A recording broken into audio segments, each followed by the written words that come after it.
Hello and welcome to the Bonus XP podcast. I'm your host Luke Morgan and I am joined as always by the Basham brothers, Conan and Griner. Howdy. Evening. Love a good Mighty Ducks reference to start a podcast. If you're new to the show, which I don't doubt that you are, this very regular podcast that we do, Bonus XP, usually every fortnight, the three of us sit around the internet campfire and each bring forward a news item or topic from the gaming world that we deem worthy of discussion. But this week, we are discussing the Oscars for video games. Conan loves these. He gets his popcorn, his champagne. He can't wait. We are discussing the Game Awards for 2022. It's 2 days from now. Obviously, this is the event hosted by Jeff Keighley. Should be exciting. We usually get, outside of just awards, we usually get a few like game announcements, trailers and stuff like that. A lot of big games have been announced here in the past, including one of the nominees for Game of the Year this year, which is exciting. And we've heard that there will be a lot less advertising this year. Thank God. My Keighley gosh. has heard everyone's complaints and apparently a lot less ads and stuff like that. That's not essential. So hopefully an entertaining show this year after what was a bit of a mock show last year with the amount of ads that was there. It was just way too much, yeah. Too many. And it was too long. I think it was like a 3.5 hour show. So yeah. Not this year. Much more short show apparently. So what we'll do today is just go through the most important categories that for us. We would like to obviously get all into esports, but none of us know anything about esports except for Griner, and even he doesn't know that much about these esports. I didn't know any of the people in these categories. So. So we'll go through some of the categories, discuss our predictions for who will win based off our experience with those games, and what we would have picked out of those. Obviously, if there's nothing there that we've played, we might put in a shout out that something we played that we feel should have been there. But we'll just get straight into it with the most anticipated award, which is the most anticipated game. Now, this is obviously recognizing an announced game that has demonstrably illustrated the potential to push the gaming medium forward. The nominees are Final Fantasy XVI Hogwarts Legacy, Resident Evil 4 Remake, Starfield, and The Legend of Zelda Tears of the Kingdom. If anyone says Hogwarts Legacy, I'm going to kick them in the teeth. So it's funny there's a remake on this list too. I mean, the other Resident Evil remakes are held in pretty high regard though. They kind of set the bar for what you should be doing. So I guess I get it. I've played them and I'm a big fan of them. I played the originals. I haven't played Resident Evil 4. It's probably the biggest omission from the Resident Evil series I never played. So I'm excited for the remake. But with that description for this category, it is a bit weird to put Resident Evil 4 Remake in there if it's going to really push the medium forward when it's a remake of a game that people consider push the medium forward 20 years ago. Yeah, feels wrong to say you can do it twice, but I guess if it introduces a whole new audience to it, maybe it's maybe that's where the merit lies, but yeah, I don't know. Yeah. So anyway, obviously, I feel like there's some pretty obvious picks on here. We'll go to you, Conan, first. What's your prediction and what would your pick be? And are they the same for this category? No, so I think it'll go to a game called The Legend of Zelda Tears of the Kingdom, which is again I was going to make that joke. Terrible name. I almost made that joke, and I was like, "Nah, I won't." There's no joke here. That's how you spell tears. So I think I feel like that'll be the easy winner. The whole world loved Breath of the Wild. I don't see why. No shine's fallen off that, so everyone's keen for that. My personal pick would be Starfield because I just want more Bethesda in my life. I always do. So yeah. Griner, what would your pick and prediction be for this? It's Tears of the Kingdom both ways. I think it will win, and it's my pick too. Yeah. No, I am keen for Starfield. Don't get me wrong, but I'm sure of Tears of the Kingdom's quality. I'm not so sure of Starfield's quality. Starfield is definitely more of a Hail Mary. Which possibly makes me more interested to see what happens when it comes out, to be honest. But my prediction will be Legend of Zelda Tears of the Kingdom. I think that's going to be an easy winner. I hate to say this now after Conan's comment earlier. My most anticipated from this list is genuinely Hogwarts Legacy. I'm out. I'm done. Hogwarts. Conan's quit the podcast. We need a third. Oh no. I'm off. From this list, my most anticipated is Hogwarts Legacy. What excites you about that game? Yeah, why? It's more so the others don't excite me on this list. Breath of the Wild, Legend of Zelda, Tears of the Kingdom is going to be great. I'm sure. Like I'll play it. I'll enjoy it. But I don't know. I feel like it's going to be more Breath of the Wild, which is great. But it's not like this thing where I'm like, oh my god, I wonder what it's going to be like. I feel like I know exactly what this game's going to be like. Breath of the Wild, I loved and I put 70 hours into in the original one. I didn't love it as much as everyone else did. I was the guy. There's dozens of us voting for Horizon Zero Dawn for Game of the Year that year. Resident Evil 4, obviously, we talked about that earlier. Final Fantasy doesn't interest me. Starfield, until Bethesda can prove that they're the studio that I think I looked at them as once was. Like, I adored Oblivion. It's one of my top 5 games of all time. I really enjoyed Skyrim for a time. I loved Fallout 3. Fallout 4 was a disappointment. I thought a big disappointment. And obviously there was Fallout 76, which I won't even get into. I just don't know if I trust them anymore. And what I saw of Starfield didn't impress me.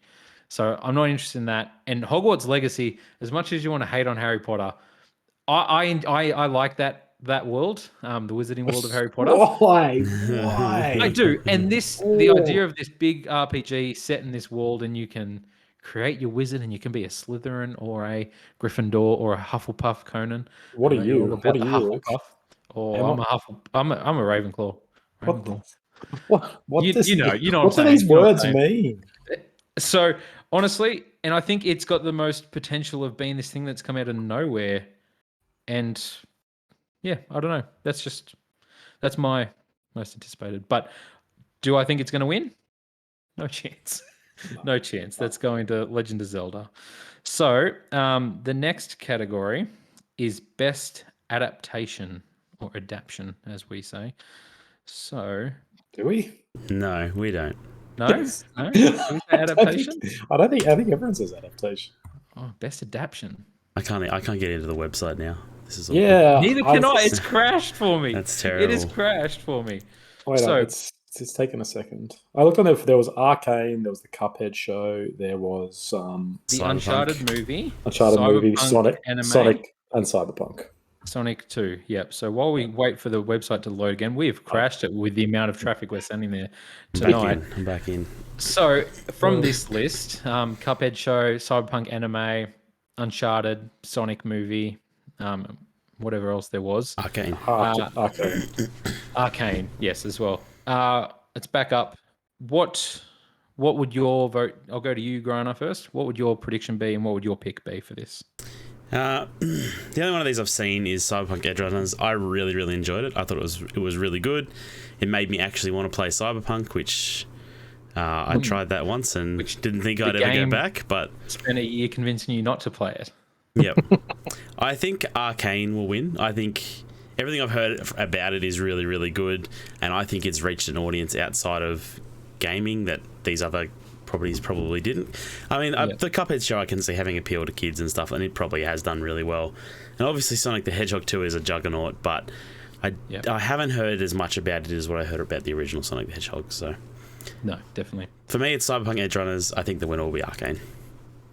And before I get your pick, Conan, I'll just say I am so surprised you haven't seen Arcane. I know I say it every time we talk about Arcane. I know, I should watch it. League of Legends guy, I'm like shocked you haven't seen it yet. Ex-League of Legends guy. Ex-League. I did start watching it and I just didn't get there. But he's recovering. So, Conan, what is your prediction for this? Have you seen any of these? Please don't insult me. I've seen Arcane. I've seen the Cuphead show. Wow. Okay. Yeah, so I've seen 40%, which is pretty. You even had tickets for Uncharted, didn't you, at one point? I did. Free tickets for Uncharted and still didn't go. I gift the man a free ticket to Uncharted and he still doesn't go. And I take that as an insult. I say this is spitting in my face. I think Arcane will win. Like for the reasons Grant said, that show it was kind of like a movement. A lot of people I know who've never touched the game have no interest with playing it. And, people, like, same way people talk about Into the Spider-Verse is like this push forward for animation. It's doing all these crazy things. People are talking about Arcane as well, saying it's, it's really kind of groundbreaking. So a lot of people liked it. It's a really good show. I highly rate it. It's surprising how good a video game adaptation was. Cuphead show, I don't really care for. I love Cuphead, but the show is it's just kiddie, so I don't think it has much of an appeal outside of a really hardcore gamer audience and maybe like kids. A small group of kids, Yeah. And then, Uncharted I don't think will win, even though it made a lot of money. I can't speak to Cyberpunk, but I think Arcane should win and will win. So, I'll say, the category description for this is recognizing outstanding creative work that faithfully and authentically adapts a video game to another entertainment medium. That description is why I can't, in good conscience, select Uncharted. I'm probably I'm obviously a diehard Uncharted video game fan, and the movie surprised me. I was expecting to really, really hate it, and I ended up really enjoying it. And the little references and nods to the game, I enjoyed. Like I found myself sitting there in the cinema smiling, watching them, and I think it was an enjoyable popcorn flick. Was it faithful to the video game? Not at all. Like it was basically 3 games mixed into one, and they changed a bunch of things and gave it to different characters, and people just were completely different than what they are in the game. So I don't think it's a faithful adaptation. But my prediction would be Arcane League of Legends. Having not watched it, so many people have talked about it who aren't into League of Legends, which is most people. But no, I'm joking. League of Legends is pretty popular. It's pretty big. I really enjoyed Sonic the Hedgehog 2, but like Grant said, I really enjoyed Sonic the Hedgehog 1 more, and I forgot that I watched Sonic the Hedgehog 2 this year and that it was a thing that happened. But Jim Carrey is amazing in that. He is balls to the wall, as always. His back is sore after filming those films. Yes, he definitely carry those films. But hey, you had Idris Elba as Knuckles. What an adventure. So, next category, Best Debut Indie. Now, I know this category is this is like Grana's category, I feel like, but I don't know how many of these he played. So, Grana, I'll go to you first again. What is your prediction and pick for Best Debut Indie? I played 3 of the 5 in this category. Okay. My pick is Vampire Survivors. What that game does with so little is amazing. It's a very, very, very good game. I've started seeing so many clones of it on the App Store recently because people are trying to clone its success. It was literally like $3 on Steam for the longest time. 100% worth It's 100% worth 10 times that price. Just a very, very good $30. Yeah. Well, for an indie game, that's very, very good. In this economy. I thoroughly enjoyed it, and I will keep going back to it as they add new things. I think it's my prediction for winner too, because I feel like it broke through, particularly amongst reviewers, in a way that none of these other games did, except for maybe Neon White. I don't know. I could see it going to Neon White because that had a big community of runners around it, people trying to beat each other's times and stuff. It was hot stuff for a little while there. So is that one the third one? I know you've played Tunic. Is that the other one you'd played? Yes. Neon White. Okay. Yeah. So I'll go next. I've only played one game on here, which was Stray, and I actually think that's my prediction. I don't know too much about others other than Tunic. I have heard a lot about Vampire Survivors recently. It seems like I saw there was a good few weeks where it's all I saw people talking about on social media and praising it. I haven't looked too much into the game itself, but I really enjoyed Stray. My kids really enjoyed Stray. I know it's won a bunch of awards. I know it's won a few Game of the Year awards, which is crazy. So I feel like I just want to say as well, if it wasn't clear, I'm not sure. So the way these awards work is they have a bunch of outlets like IGN, all these different big gaming outlets. They all get together and they put in their votes for these categories, which brings down the nominees. They make up 90% of the vote. The other 10% is the fan voted. So it's mostly weighted for the critics' choice, but there is a 10% thing that can overthrow it for things. So it could go to anyone. I feel like Stray would be my pick. Conan, did you play any of these this year? You played Tunic, yes. I played Tunic, yeah. Tried it a couple of times, just couldn't get into the asymmetric difficulty of it. I don't know. I feel like Stray has legs. Even if it's just for the not the meme power, but kind of the meme power. Like that game got talked about a lot because it's like, holy crap, you play a cat. You can And meow. if there's one can. thing that if there's one thing that weird nerds love, it's cats. Apparently, don't get it. Do they really do? Yeah, it's strange, but so I feel like that, and like I say, it's nominated for Game of the Year in a lot of outlets. So I feel like but that might also diminish its chances because it could actually be overshadowed as like, well, this is a people might see that as a mainstream game rather than an indie game, even though it is technically indie. So I can't speak to it. I would probably just say Stray would be my vote to win because it's the only one that me being the most detached from game discussion. That's the only one that I've really heard talk around. Yep. So that'd be my go. Yep. Next up, we have Best Multiplayer. So this is for outstanding online multiplayer gameplay and design, including co-op and massively multiplayer experiences, irrespective of game genre or platform. The nominees are Call of Duty Modern Warfare 2, Multiverses, which is DC Multiverses, Overwatch 2, Splatoon 3, and Teenage Mutant Ninja Turtles Shredder's Revenge. Did Halo not come out this year? Was that last year? No, it was last year. No. But it missed the cutoff. It missed the cutoff for the Game Awards, so it technically probably should have been eligible. It was eligible to be nominated. I think it's up for one or two other things, but for it to not get multiplayer, I think that shows just they dropped the ball 3-4. Yeah, they truly did. If it was a month or two after launch, I'm sure it's a nominee. At this point, everyone's like, no, that doesn't deserve it. So, for sure. Now, I'm not much of a multiplayer guy. I have dipped into two of these. I feel like I know what the other ones are like, based off my experience with other ones in the series. I'll start first. My personal pick from this would just be Teenage Mutant Ninja Turtles. I had the most fun with it personally, just couch co-op. Being able to play 4-player co-op and have me, my wife, my daughter, and son play as the 4 Ninja Turtles and go through this entire game from beginning to end, not bashing heads in, was a great experience, and I had a ball. So that's my vote. My prediction will probably be Splatoon 3. I feel like I don't know if people are game to vote for Overwatch with Blizzard and Activision's stuff over the last year or two. Even though I know it's really popular, I don't know if they would like to reward that.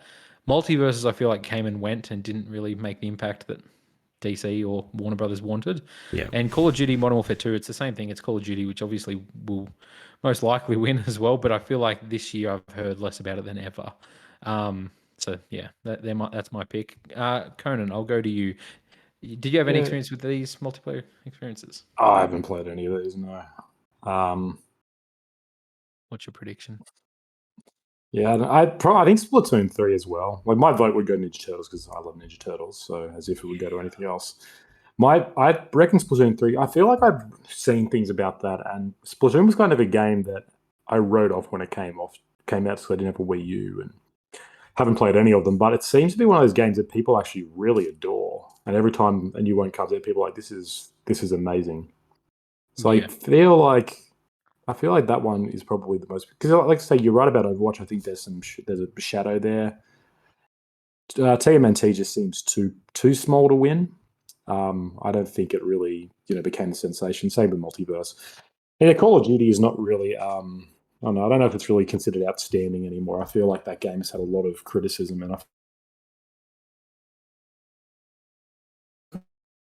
lost everyone. Sorry for the technical difficulties there. As Conan was saying, Call of Duty isn't really the juggernaut that it used to be anymore.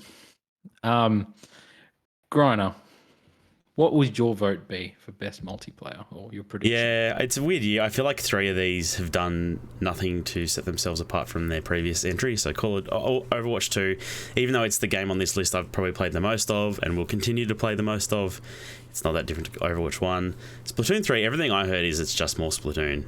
It hasn't really done anything new. And Call of Duty Modern Warfare, again, another Call of Duty. And Multiverses came out and did nothing. So my pick for both is my pick for my game is Overwatch 2. But I think Teenage Mutant Ninja Turtles really hit with critics. I heard a lot of them talking about it and a lot of them spouting love for it. So I think it's going to win.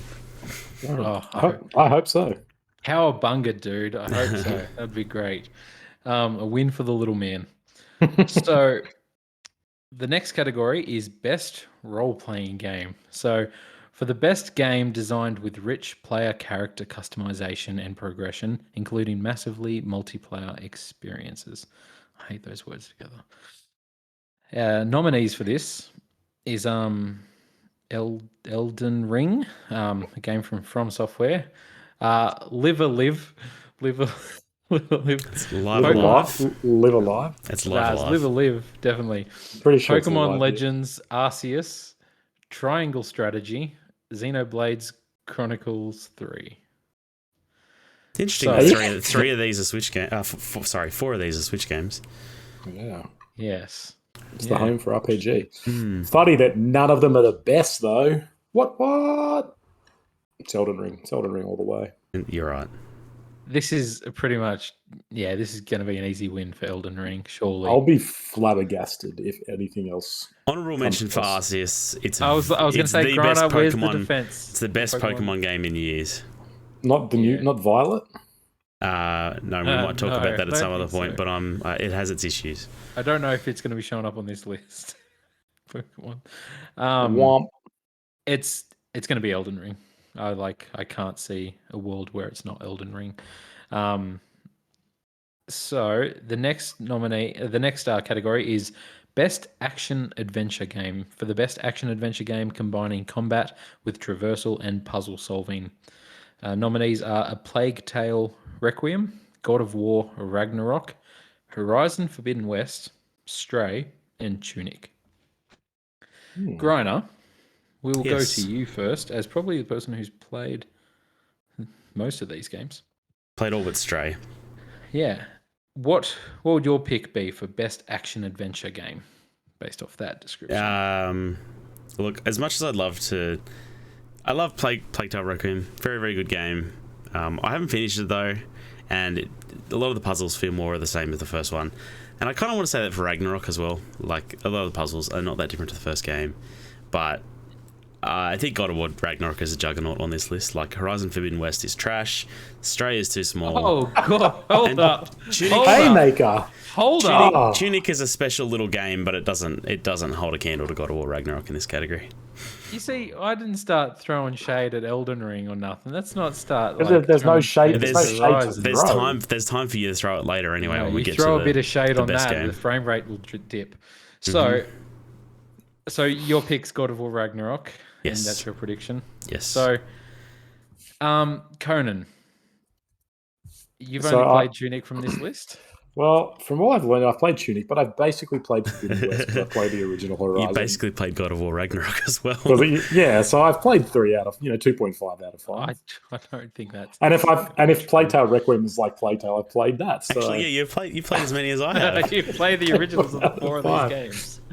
But I think God of War is kind of. I think God of War is the undeniable winner. Like the first one was kind of I think that's a juggernaut. It was a bit of a movement. Like you've seen those ads they do. Got Ben Stiller dressing up. LeBron James. Like all these people, all these John Travolta. John Travolta's doing a PlayStation commercial. JT's there doing it. Like, and then weird things, like and I remember seeing like Ryan Johnson talking. Like he's one of the internet's favorite directors now. And he's like, I'm really into God of War Ragnarok. Like it's a big thing. Everyone's playing it. Yeah. I think that game is truly kind of like The Last of Us in terms of its breaking out of just gamer appeal. It seems the whole world is taking a bit more notice. So I'd be shocked if anything else won. Like, I don't want to spoil it, and I won't spoil it, but I put a question in our group chat the other day because there's a God of War reference in the new Guardians of the Galaxy holiday special where they literally talk about God of War, and I was like, what? I was like, that's crazy. That seems like massive for God of War, but it's a thing. So based off your experience with the original of these games, you would put God of War? Well, even based off that, like, Plague Tale Requiem is not the most... the puzzles are kind of aren't mind-blowing. Combat and traversal. First one had no combat, so I can't imagine... The combat is so much better, though, in this one. Yeah, okay. Like, they really do up it. But I mean, I don't think but it then compares to compare with Ragnarok. God of War. No, comparing to Ragnarok, from what I played the first one, like the combat is fantastic, the puzzles are really good. Forbidden Yeah. Horizon, The first one's better. there you go. And I'm like, unless Horizon has really completely changed its DNA, so it's unrecognizable compared to the hasn't. first one, I don't think it would be. You know, It's not- Griner can't say that because he hasn't played the first one. So True. I shouldn't shit on the first one. The second one sucks. oh my god. So okay. So yeah, I'm in agreement as well. I think God of War Ragnarok will win Best Action Adventure Game. Now that's split that category in half. Just Best Action Game, no adventure in this. So for the best game in the action genre, That's focused strange. primarily on combat. I heard So there was a game that had one puzzle in it, and they kicked it out of this category. Oh, really? Get the hell out of here. Yeah. Wow. Yeah. Right. So the nominees are Bayonetta 3, Call of Duty Modern Warfare 2, Neon White, Sifu, and Teenage Mutant Ninja Turtles Shredder's Revenge. Griner, I'll go to you first. Any of these appeal to your fancy for best action game? I think it's probably between to me it's between Ninja Turtles and Neon White. I think it might be Neon White. I think Neon White came out. It did something kind of special. Again, I heard critics talking about it, you know, amongst themselves as in like, you know, I'm trying to beat this other critic's score and stuff, and like playing more of this game than you hear him talk about other games. Bayonetta 3, I feel like just came out and went. Nobody really got that excited about it. We've already talked about Call of Duty. I feel like Sifu is a victim of its own difficulty. Like a lot of people had struggled with the difficulty to the extent that they didn't want to play it. And I believe they addressed that, but I think it was too late for... The conversation had already happened and That's been right. done with. Yep. And Ninja Turtles, man, it might be close, but I think it's Neon White. Yep. Ninja Turtles might pull it out in the other category. I don't know if they'll get 2 awards. We'll take home. Conan, from your look at this list, what would your prediction be? Let's go for a clean sweep. TMNT. Take home everything. Every award. See what's going on. Yeah. Yeah, I haven't played any of these. Bayonetta 3, I feel like, was overshadowed by the controversy. Yeah. So that really I feel like that really hindered anything else. If COD wins, I'll give up my lucrative career of podcasting. Oh no. And yeah, I haven't played the other 3. Sifu, similar, like you say, it came out. I felt gimmicky, even though I'm sure it's a good game. It really did feel like it came out, was talked about for its gimmick, and then faded. So I just want to see TMNT just win. And my vote, somehow Conan throwing shade on my vote before I've said it, is Sifu. So I really want Sifu to win. I haven't played it personally. I have bought it. I bought it yesterday, believe it or not. And I'm very excited to try it. It looks really, really good. Like, it looks very unique. Obviously, the difficulty was a big part of the conversation. But hey, I'm sure you guys like difficult games, and they should be punished for being difficult. And I feel like, I don't know, I just feel like it should be rewarded. And I know a lot of critics really enjoyed it. I know a lot of critics, it was their game of the year. They did add the easier mode, which I'll probably play through straight away because I'll have one turn of the hard mode and be out like a chump. So I hope it wins, but I wouldn't mind seeing Ninja Turtles take home another prize. Yeah. Now, the next category I'm only including for Griner, best mobile game. So for the best game playable, me and on a Conan mobile both have a device- horse in this race. Conan, Hold here on. we go. We got Apex Legends Mobile, Conan's favorite.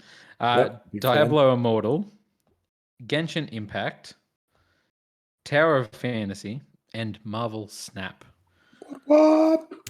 Now, I know what is it your prediction as well? Obviously, I know your guys' picks for this one would be Marvel Snap. Yeah, I think it is. Like all these games, other games had issues, or they're not like new. Yeah. Whereas Marvel Snap came out, it made a big impact, I think. How was Genshin Impact this year? It wasn't this year. Neither was Apex Legends Mobile. Oh wow, that's weird. Well, actually, I'm not sure. Maybe I could be wrong about Maybe the mobile Apex Legends version. Mobile. I don't. Yeah. You wouldn't think it'd be eligible, but it seems like I know a lot of people who are very knee deep into Marvel Snap, so I'd be surprised if it doesn't take this home as well. Is that your pick, Conan? Yep, 110%. Yep. All the other games on that suck. Are you guys still playing Marvel Snap, or are you out of the? I am. I'm still buying the battle pass every month. It's a real problem. Conan, are you still stuck in there, or? I'm not as much as I was. I still play it like before bed. I play a few games. It's like any of those games. I realize that I probably need to buy some packs to get better cards, and I don't want to, so I just lose a lot, and then I get demoralized. Yeah, and then play again later and win one. Yeah, I mean, it's a bigger conversation. I think it's one of the best versions of that, that style. But I agree. I get what you're saying. Yeah, it's just like the nature of them is you have to grind a little bit, and the grinding kind of gets, before bed. I played. I'm like, I don't want to do this right now, but it's still fantastic. I still enjoy it. So the next award is Best Ongoing, awarded to a game for outstanding development. Sorry, hold on. You skipped Best Indie. Cult of the Lamb with a bullet. Now you can continue. Best Indie? Did I skip that? Yeah, you did. Oh, my bad. I hear big things about Stray still. Yeah. No, so it's Cult of the Lamb, Australian developer. Get behind it. No, I didn't mean to skip. We can move on unless you want to talk about it more. No, we'll go into Best Indie. Yes, I did. Never mind. Okay, so Best Indie. Sorry. It's loading for me. We've got, for outstanding creative and technical achievement in a game made outside the traditional publisher system, Cult of the Lamb, Neon White, Sifu, Stray, and Tunic. Obviously, Grana, your vote is for Cult of the Lamb. Is that your prediction? It might lose. It might lose the Juggernaut Neon Stray. It might lose the Neon White or Stray, but that big pussy cat. It's the only category it got a vote in, and I feel like it deserves it. So, right on. Conan, did you play Cult of the Lamb? No, but I heard good things, and I want to support Australian developers. So, no, absolutely, eat it up. If anyone from Cult of the Lamb wants to come onto a podcast and talk to us about the development of that game, feel free. I'm sure we can schedule it in at some point. My vote would be Cult of the Lamb. A lot of people I know that I respect in the industry really loved that game, and it's good to see an Aussie developer get some recognition. So yeah, I'll vote for Cult of the Lamb as well. So going back to Best Ongoing Game, so we have, what's it loads? Apex Legends, Destiny 2, Final Fantasy 14, Fortnite, and Genshin Impact.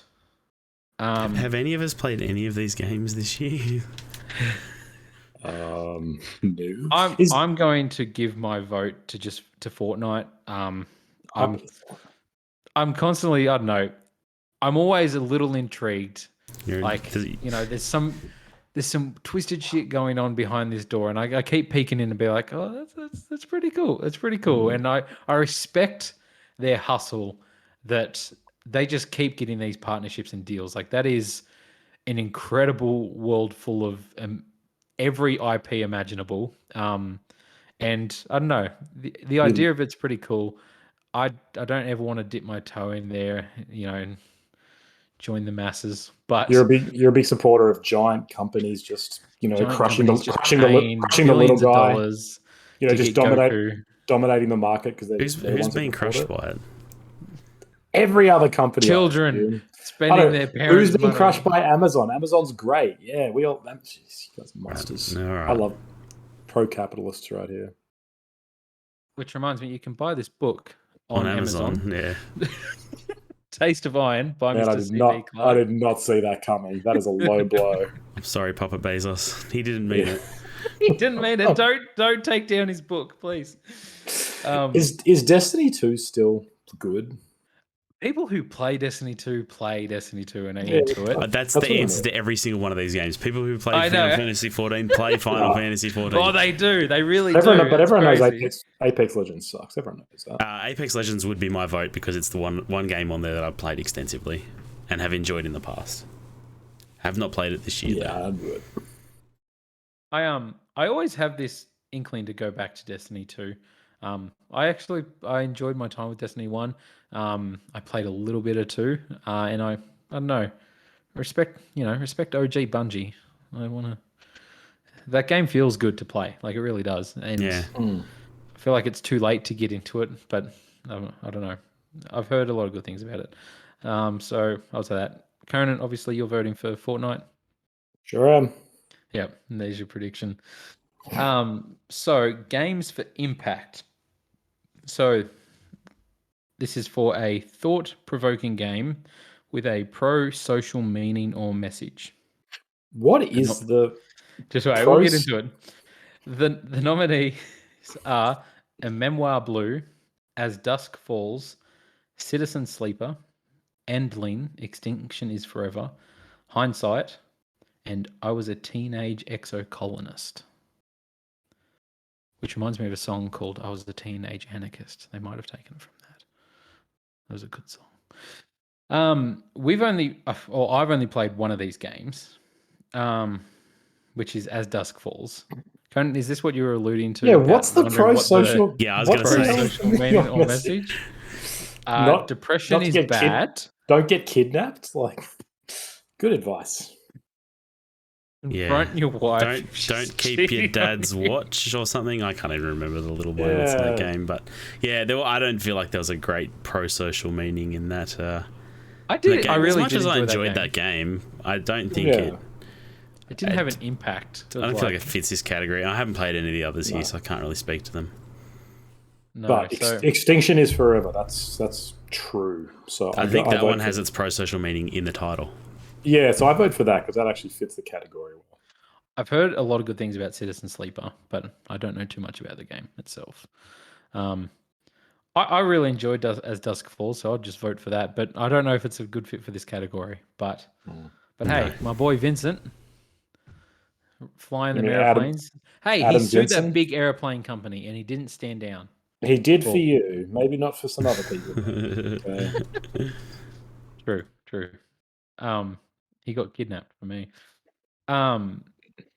So the next category, this is a big one, I feel like, is best performance. So this is where we get into Oscar territory. So awarded to an individual for voiceover acting, motion and/or performance capture. The nominees are Horizon Forbidden West, Ashley Birch as Aloy, A Plague Tale Requiem, Charlotte McBurney as Requiem. As a Missia. As Plague. As the Plague. That's the Plague. God of War Ragnarok, Christopher Judge as Kratos, Immortality, Menon Gage as the main character in that, and God of War Ragnarok again, Sonny Suljic as Atreus. PlayStation representing in this three nominees here. I've heard really good things about Immortality, and just recently, and I'm really keen to check it out because I hadn't heard too much about it before that. But apparently, Menon Gage's performance is really special in that. Griner, what would your prediction be and vote for this category be from what your experience with these games? I mean, look, it's got to be Christopher Judge. Let's give him his due. Kratos, he does a hell of a job with Kratos, and Kratos has a lot to do. I don't know. He has a lot more growth in the first game, but he's got a lot to do here in the second game too. He has to say boy. He has to say boy. Yes. He has to say. He talks. He says he has a lot more full sentences in the second game. He does. There's a lot more talking in the second game, and I felt like his performance was amazing in the second game. It was. The performances are the standout of that game. There's some excellent performance capture and animation and acting. The whole cast, that game is non-stop. It's great. Obviously, Ashley Birch, Aloy, she did a lot of great work. I feel like there was a lot of shade thrown at her performance based off the amount of times you heard voice lines repeated over and over again by picking up stuff. The time she spends talking to herself. Her vote. Plague Tale Requiem, as much as I've heard about the game, I've never really heard about the performance before this category. Is it something that stands out, or? I mean, it is. They're trying to do the Sony style of action adventure game with high production and voice acting and stuff like that on a much smaller budget. And I think they do an amazing job with what they've got. She's really good as Amicia. I do feel like Amicia can be a little one note for most of those games. You don't get to see a huge range out of her, and she has less of a French accent in the second game, which is a big downer for me. But yeah, makes me sad. Conan, what would your prediction be and your vote from what you know of these voices? My boy Sonny Suljic, give him his due. He needs it. Really? He's great. I mean, I really just want to see him get recognised for his work in mid-90s, which is a great film. But he's really good. It's a great film. It is a great film. He's really good in God of War. And so I assume he's really good at Ragnarok. Like, I think he's... Christopher Judge he sounds a lot more... He's incumbent. Going through some puberty. Yeah, like from what I saw of the trailers, he's different, but he's grown. My biggest problem with him is he gives me the answer to the puzzles too quickly. Give me a second to figure out the puzzle before you tell me the fucking answer. But that's not his problem. I know. It's nothing to do with his 30 minutes. Stop talking, Sonny. And he's like, I can't help it. I just need to. No, that's... Yeah, no, he does. He's really good in the second one. I think I don't know. The second one's dialogue has some issues in places, but that's not the fault of his acting. No. Again, I've heard a lot of good stuff about Immortality, so I'll have to check that out. I want to check that out soon. But 100%, I've got to give it to Christopher Judge as Kratos. He was nominated for God of War originally in 2018. Didn't win because we had our boy Arthur Morgan, who you couldn't take that away from in 2018.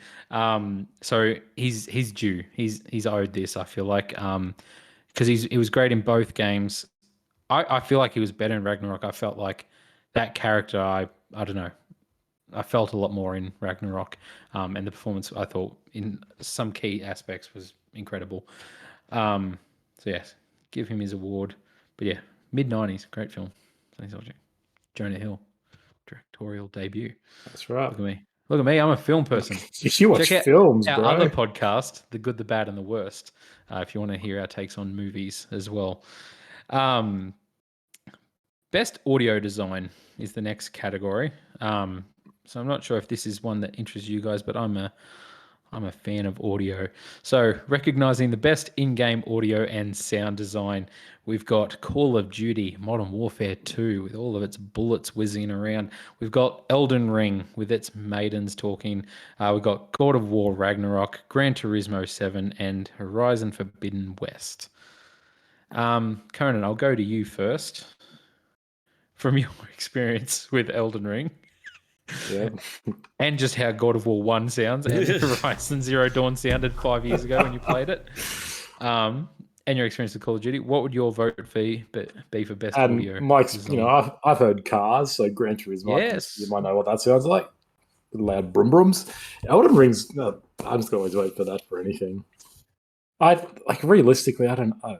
It would for one of these for an award like this, it would probably go to one of the bottom three, either Gran Turismo 7 if the audio is great, or Ragnarok or Horizon, because those are they're big games. They have everything. They have lots of sound effects. They have lots of dialogue and all that stuff. But I like Elden Ring's atmospheric music. I think it makes a huge difference. I like all the voice work. I think all the weapons sound nice. Yeah. So just give it to Elden Ring. Okay. So my vote for this would be for God of War Ragnarok. Outside of music, just the sound design in that game, the sound of weapons, just, I don't know, the atmosphere. I played that whole game with headphones on and just, I don't know, sometimes I got goosebumps with certain scenes and certain fight scenes. And yeah, it's always top quality, I feel like. So that would be my vote. Call of Duty always does have really impressive sounds. I feel like, when I play that, it gives me like PTSD from, like NAM, and I go back to them days because the sound's that good. So yeah, that would, but my prediction would probably be God of War Ragnarok as well. Grana, what would your prediction and vote be for this category? Yeah, I don't really know how to assess this category. I really like the atmosphere in Elden Ring. It's great, and I think It's they always do a really good job of their atmosphere in their games. That's the thing I like about those games, the way those games make me feel while I'm playing them. But yeah, probably Ragnarok wins. I don't know. I really don't know how to assess this category personally. So it's outside of music and score. It's just I understand that, but I still don't. I don't know. Okay. I don't know how I would pick between these. Yeah. Okay.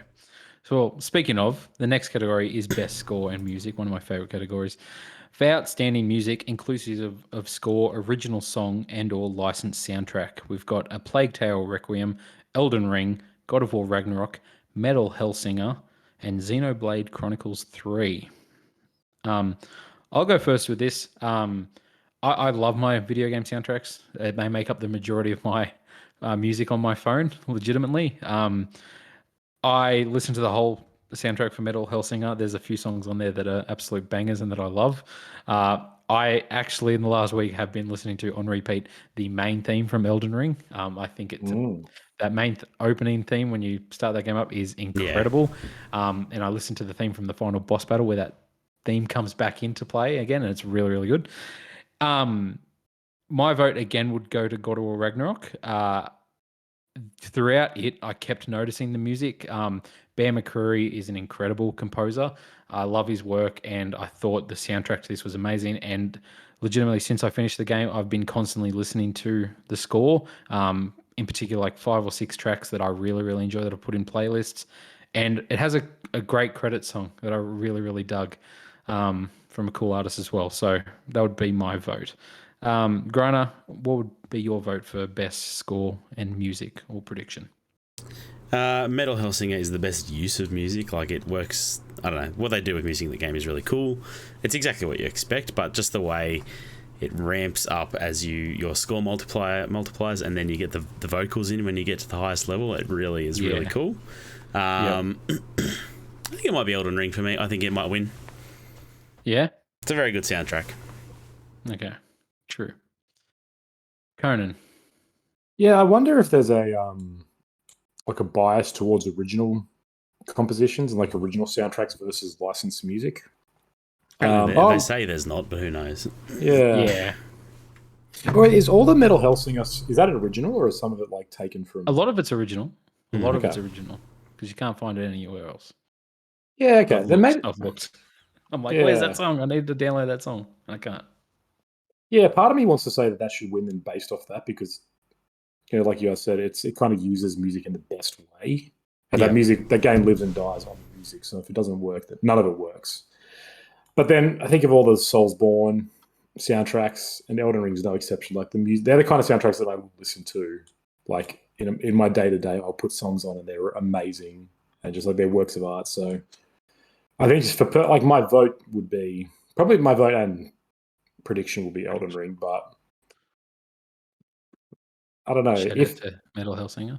Yeah, like I can never tell if journalists and everyone look at it. I don't think they analyze the same as me. If it was got to be purely off like this award is to recognize the next step, Metal Hellsinger should probably win. But I don't think that's what everybody looks for in it. So Elden Ring will hopefully take it. The next award is Best Art Direction. So for outstanding creative and/or technical achievement in artistic design and animation, the nominees are Elden Ring, God of War Ragnarok, Horizon Forbidden West, Scorn, and Stray. Give me dicks every day. Give me that dick art. Obviously, you're talking about Horizon Forbidden West, but what is your opinion on Scorn? I know you haven't played it yet, but if any game is about its art direction, as Griner said on a few episodes ago, Scorn is all up in that art direction. Again, I cannot stress enough how much I love dicks, but also how Elden Ring just does everything good.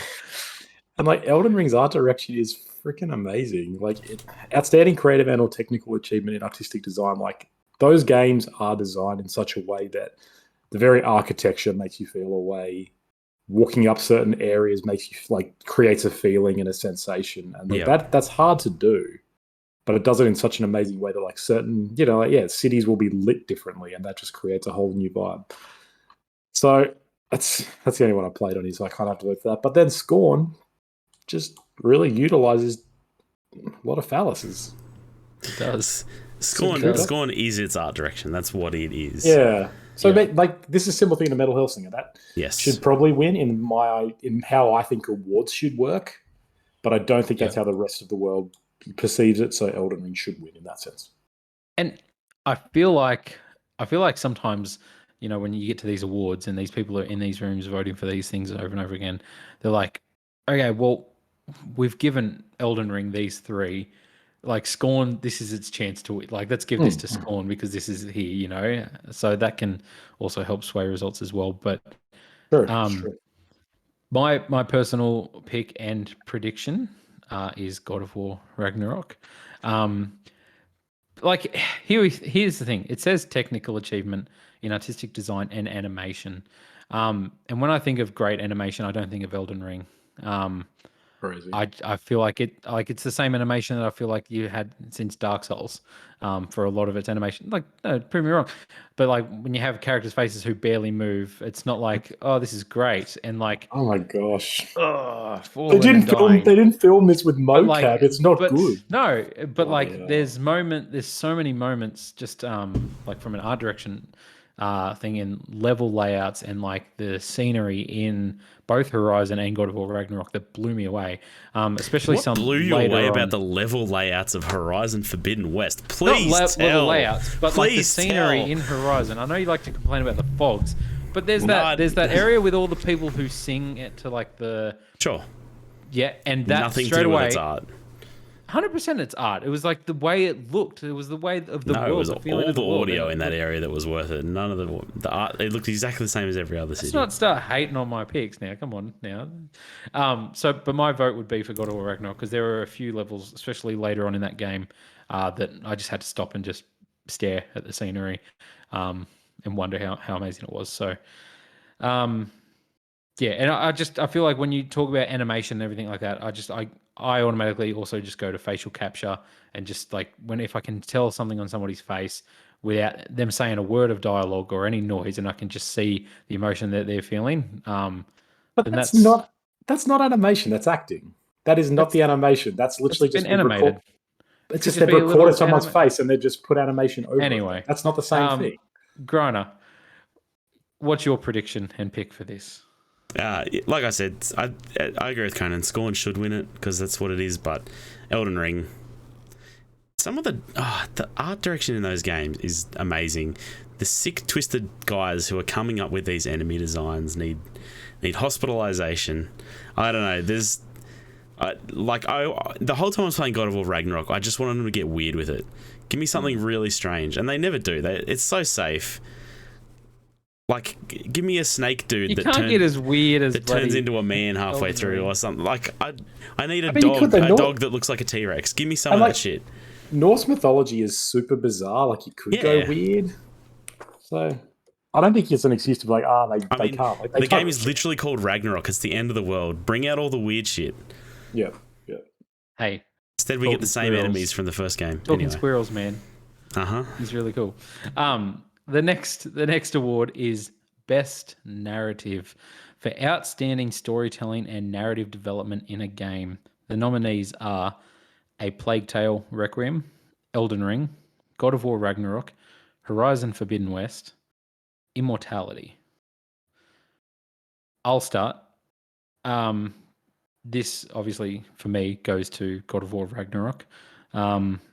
I really enjoyed Horizon Forbidden West's story. It's non-existent in Elden Ring, and while I've heard good things about Immortality and A Plague Tale, I think I'll be thinking about God of War Ragnarok for quite a while when I think about stories, and I'll always remember this year as like the God of War Ragnarok year, and that story had a big impact on me. I wept a few times in that story, and I changed how you fathered your children. It did. It did. I just throw axes now, and I'm just like, gonna stop getting drunk all the time. So it's it was the best narrative for me. I really enjoyed the story it told, and I thought it went into interesting. It did interesting things that I wasn't expecting from the sequel to that. So yeah, Conan. Again, you've Yeah, only so this played Elden Ring. yeah, this is super tricky for me to really vote on because I don't know the story of 4 out of 5. But what I will say is, with the exception of Immortality, 3 of these games I think are very basic linear stories. They're like, I've played RPGs, I know how stories work, so I can assume that the stories are all told the same way in Ragnarok, Forbidden West, and Plague Tale. In terms of, you go on a journey, you learn things, you face obstacles, you overcome them, the characters grow. That's all well and good, and I'm not trying to piss on that. But I think there is a conversation to be had that like outstanding storytelling. Storytelling is not just telling blatantly what happened. It's not just going, here's a story of growth, let's watch them take a journey and grow. That is a type of story, but that is a tale as old as time, as Belle from Beauty and the Beast said.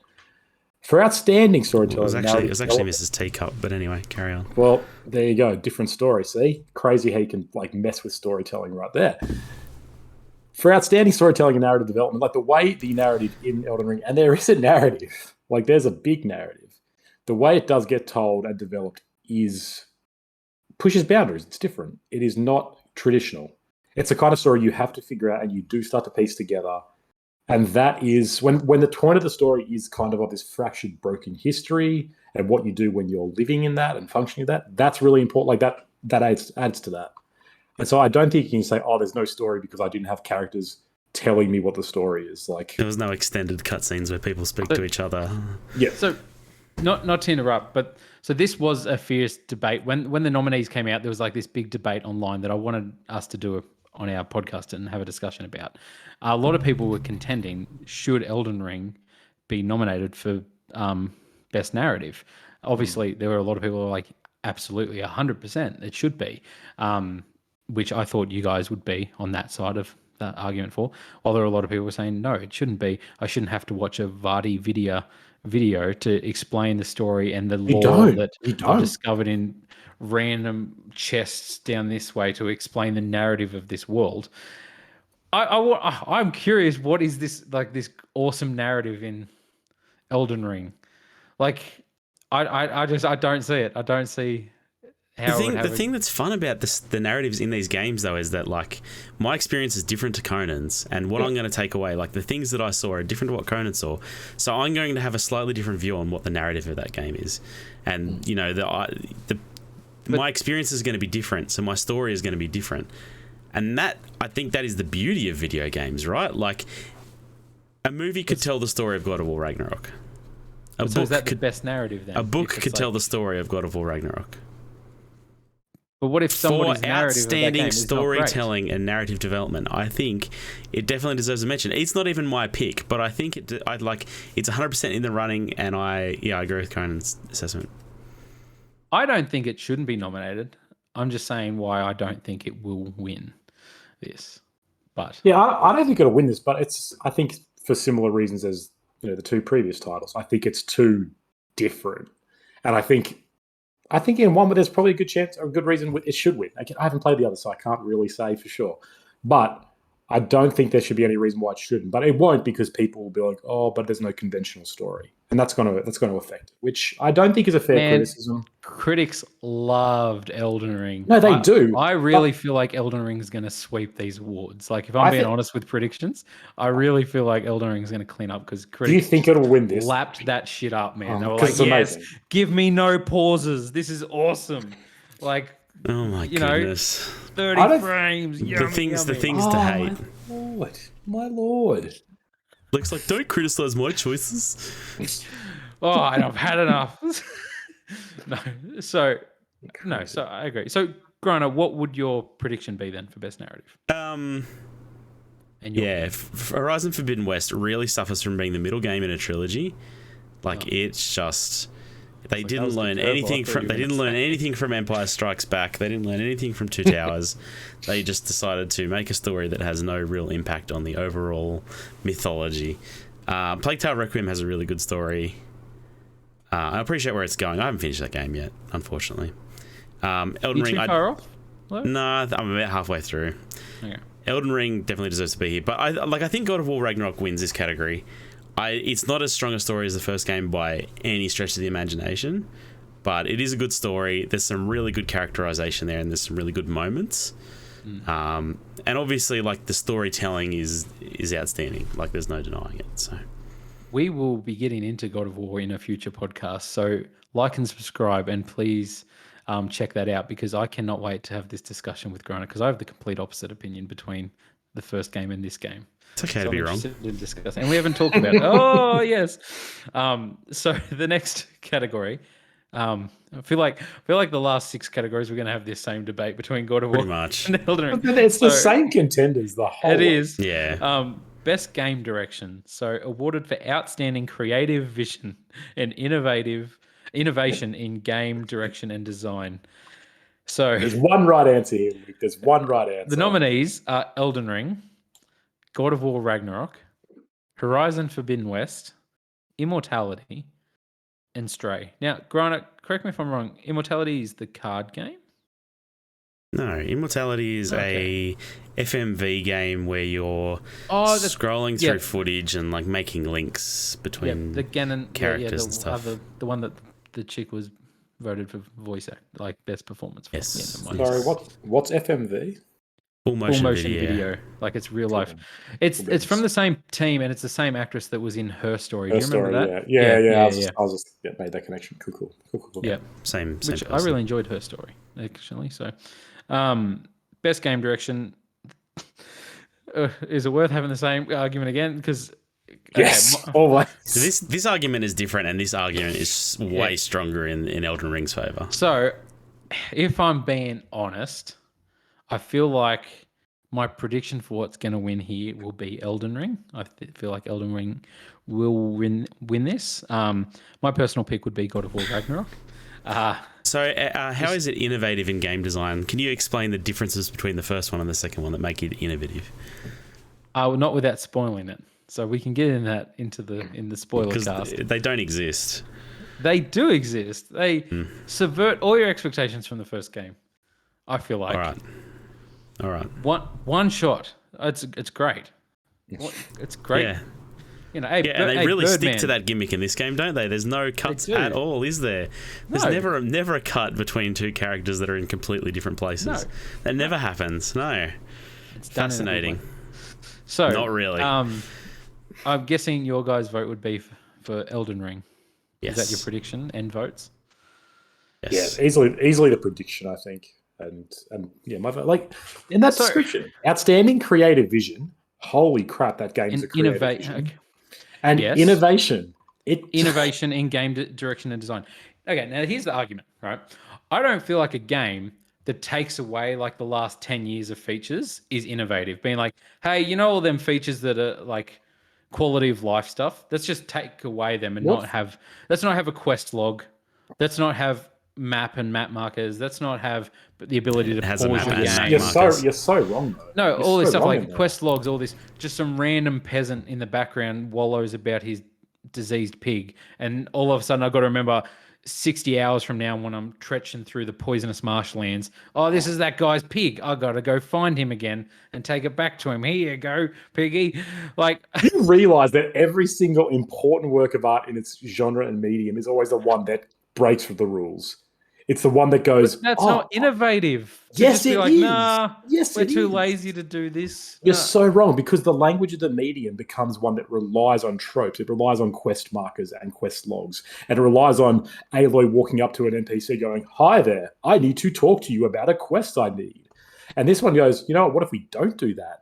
And everyone's like, whoa, you can't do that. That's an innovation. And they do it, and it works so much better. Not innovation like that. It existed 20 years ago. But it didn't really, right? Like, we've evolved. Old RPGs had quest logs. They had markers. They had all this shit. People act like this is something new, but it's really not.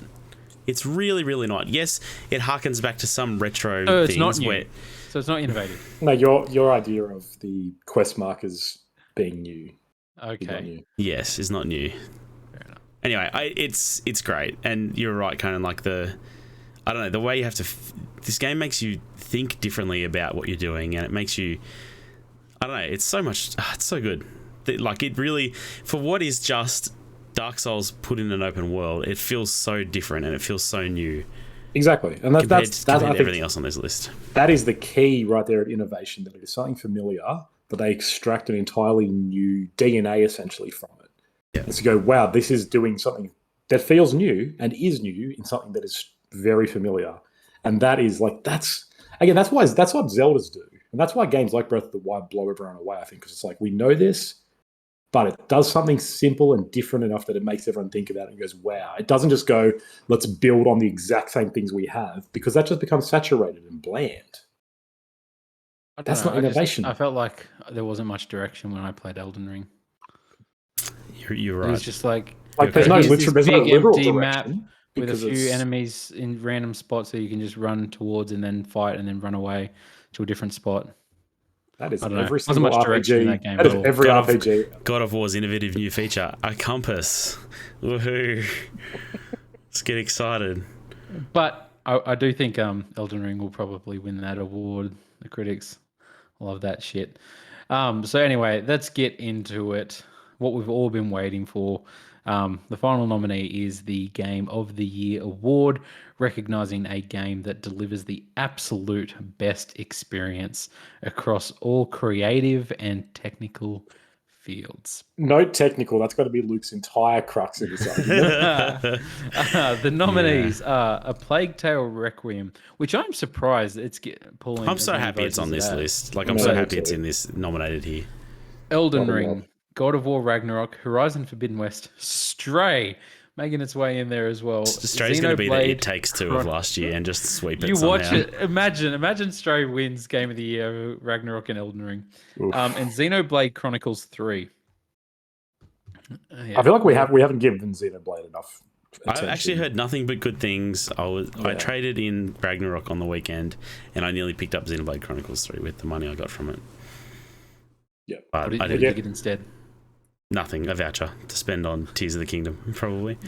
Nice. Didn't get Callisto Protocol. Oh. No. Yeah, shout out to Xenoblade Chronicle 3 for all you Nintendo people out there. So, Game of the Year. We'll start with predictions. So, I don't want to say it. I feel like Elden Ring's going to win Game of the Year. I feel like that's the safe prediction. Actually, is that Elden Ring's going to win. He say that like it's a dirty. He says it's like a negative thing. I mean, it is, but I don't know. More people played it. Obviously, it's on more consoles. It's. I'm sorry. I don't think any been game. out I don't think longer. any game outlet has been like, oh, we can't play these games because they're on a different console. We couldn't play God of War we Ragnarok. don't have a PS5. No, hey, but that 10% man has made a difference before, and it might again. And there's going to be a lot more people out there voting against God of War than what there are voting for, if you know what I mean. But there's a lot of fanboys out there that just want to hate on PlayStation exclusives. But Oh, here we go. but Elden Ring is everyone's favorite. So that's probably my safe prediction. I'm really, really, really hoping, and I want, and my pick is for God of War Ragnarok to win.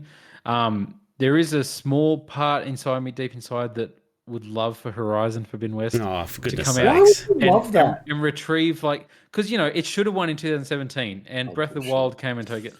That's not going to happen because the same dialogue happened with Elden Ring this year, where the people were like, "Oh, poor Horizon, Elden Ring's so good," but it wasn't, and Horizon was the real winner. But God of War Ragnarok is my pick, and you know what? I hope it wins. I think it'll probably go to Elden Ring, but God of War Ragnarok, I feel like it was very special, and like it's recorded. Go back and watch a couple episodes ago of our podcast. I wasn't that hyped for Ragnarok. I didn't put it on my fantasy list, on my fantasy games. I was like, I don't think this is going to hit as well as God of War 2018 did. You and I swapped places, I think, because I was super hyped for it, and I'm like, yeah, I know you were super 2018's hyped for way it, and I was better, like, but I don't know. And then we've swapped. Where afterwards, I was like, it really did surprise me how much it blew me away. I was not expecting to love it as much as I did, and I adore that game. So it's my pick for Game of the Year. But Conan, I'll go to you. I mean, you can really need only to? vote for one. Hey, screw you! I can vote for anything I want. I'm a free man. What's your prediction anyway? No, What do you you're think right. will win? I think Elden Ring is the logical, safe prediction because I can't think of a game that in recent memory has kind of been as much of a Everyone talked about it.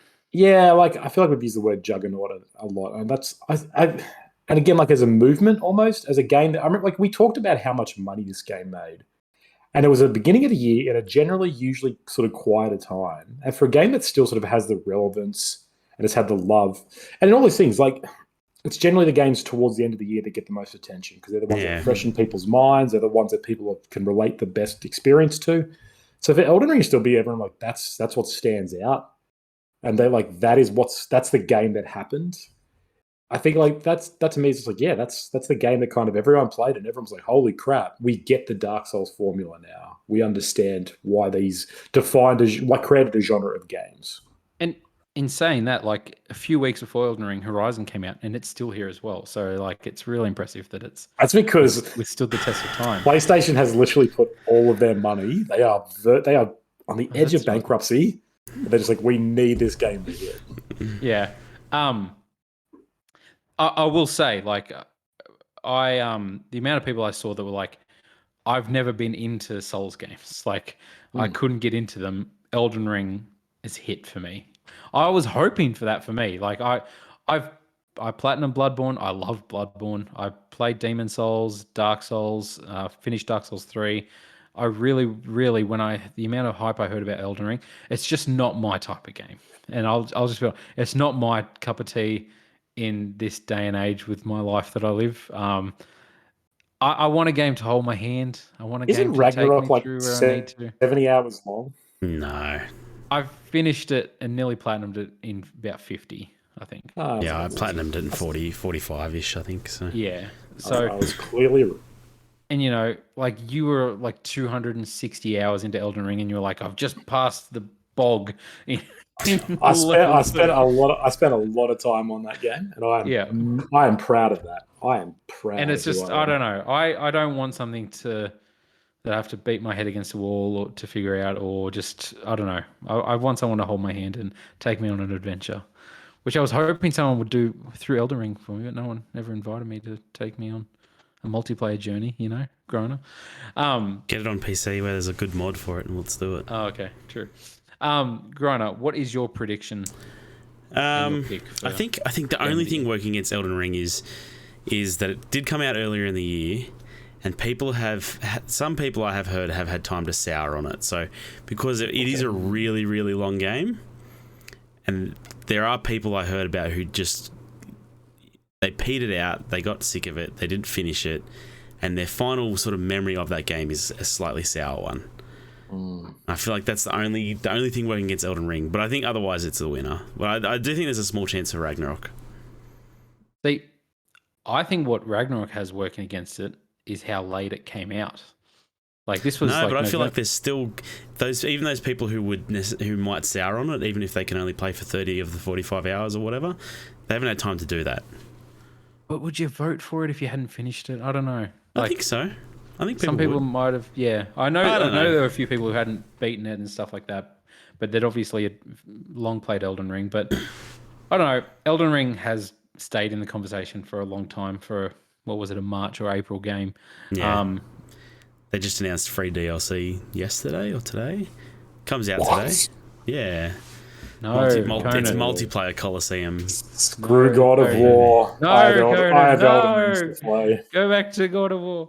I mean, you know what? If it goes to anything other than Elden Ring and God of War, we'll never do bonus XP again because there's no way anything else wins other than those two. I'm that. Yeah, I don't see it. Yeah, it'd be a big upset, right? Like a Plague Tale is way too small and doesn't break enough new ground. Horizon Forbidden West, from all I've seen, is like, it's the sequel problem. It's just more of the same.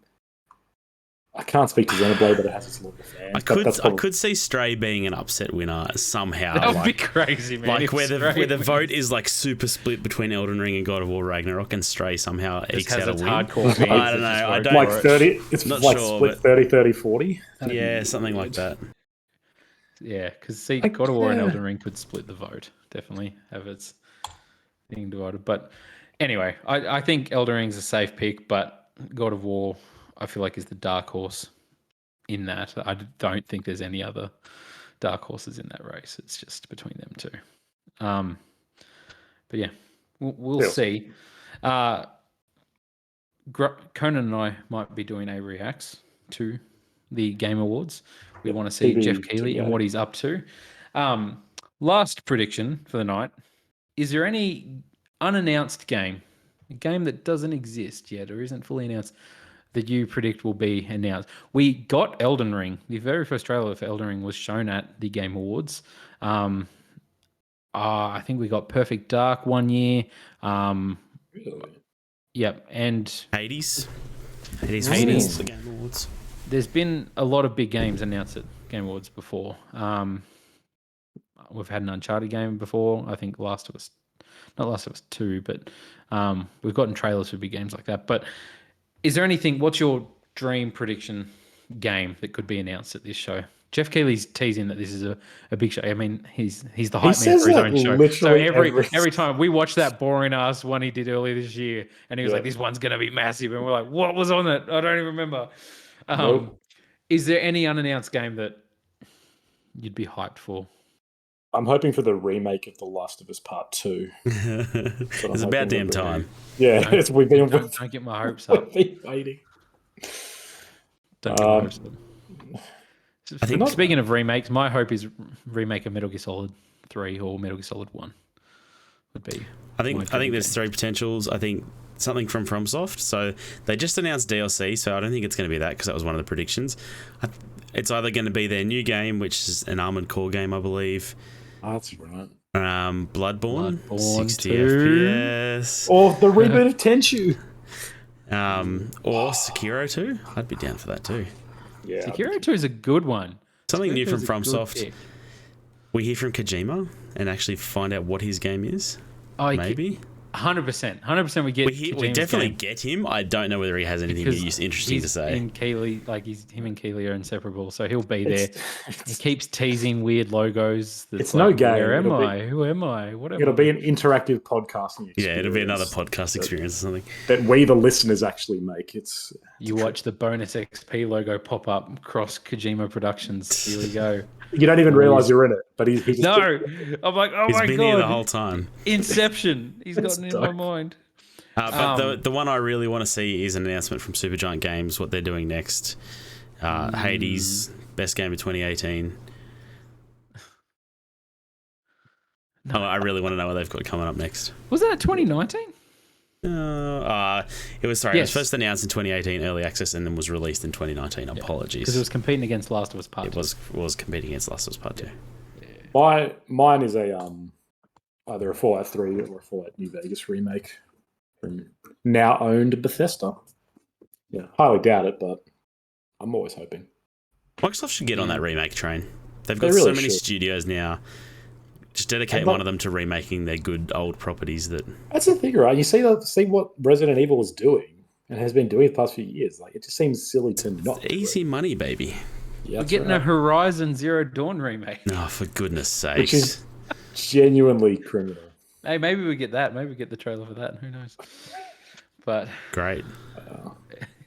It's going to look amazing. Anyway, that's all. What's your prediction, Luke? Yeah. I said Metal Gear Solid remake. Oh, is that all? Okay. Yeah, I don't know. When I think of unannounced stuff, I can't really I feel like I've gotten what I want now. Like, I've got The Last of Us. I mean, Last of Us Part 3 could always be a thing. I don't think we see that anytime soon. Last of Us multiplayer has been announced. Maybe we get a trailer for Last of Us multiplayer Factions 2. That would be amazing. Honestly, when I look at what's on the horizon, it's pretty much just. I really want a Metal Gear Solid 3 remake. Maybe Ghost of Tsushima 2. Or I would love Infamous to come back. What has Sony got in the works at the moment that's coming out? Like, what is their next big flagship title? Because every day I'm regretting my PS5 purchase more and more. No, you shouldn't be. I feel like, next year is Spider-Man 2. You should really play the first Spider-Man. I think you'll really enjoy it, actually, and Miles Morales. Spider-Man 2, there's heaps of unannounced stuff that they haven't... Yeah. There's a lot of stuff that we don't know what people are working on, but I'm assuming Ghost of Tsushima 2... yeah, I don't know. There's meant to be another thing from Gorilla that did Horizon. We've got PlayStation VR 2 coming out next year, so... Oh, goodness. Look out for that. But... Conan, any predictions for any games? What's your dream game that you would like to see announced? If we do a Reacts, what will get you hyped? No, it's the Make you Fallout remake. scream. It's Just the any of Fallout the old Bethesda property remakes. A Tenchu reboot. Ever since that Sekiro reveal back in the day, I have been chomping at the bit for a Tenchu reboot. Holy crap! But Listen yeah, to FromSoft you. like Listen Why? to you, Mr. Hate remakes and reboots. Your dream fantasy game no, is a I hate reboot remakes or a of remake. games that are 1 year old. Yeah. There's a huge difference between that and The Last of Us Part 1. Exactly. Yeah, I really like in terms of. I mean, I feel like that's normal right at this age. Like all games that I dream of are just remakes of the games from my glory years. Really, the only exception being anything from FromSoft because I will follow them to hell. So whatever they announce, I am there for. But that's really there's no other studio, even Bethesda. I'm not like I can't wait for anything because we're waiting on Starfield. So there's no other studio that I'm like that eager for. It's really just FromSoft that they are the ones that whatever they do, I will buy without question. Really. Elder Scrolls 6 is a few years away. Definitely. Yeah, like that's not coming for a long time. So yeah, I really just want to see some remakes of those properties that should have been remade by now. Do we get bring back Splinter Cell, like things like this? Come on. Do we get Grand Theft Auto 6? A full trailer and reveal of that. That's a good leak. Come on, this game's been in development for 10 years. You reckon they go dark for a while, or? Yeah. Surely this game's got to be coming out in the next year. I don't know. Anyway, don't think so. I'd like to see it. It'd be cool. Well, that's all for today's episode. Thanks for watching. Like and subscribe. Tell your friends. Check out our reacts to the Game Awards that we might be doing pending in 2 days. Come back and check us out anyway. If you liked hearing us talk about video games, you might like hearing us talk about movies. We recently dove into the art house. Felt more like an outhouse, like Griner said. It is the Three Colors trilogy. Blue, white, and red. The next we will be going into Avatar Land on Pandora and discussing the Avatar Way of Water and the original Avatar as well. Usually we discuss movie trilogies, so check that out, Good, Bad, Worst. We're available on all social media platforms. Leave us a review on Spotify. Subscribe and follow on Apple Podcasts. Like and subscribe on YouTube, and we'll see you next time. Peace.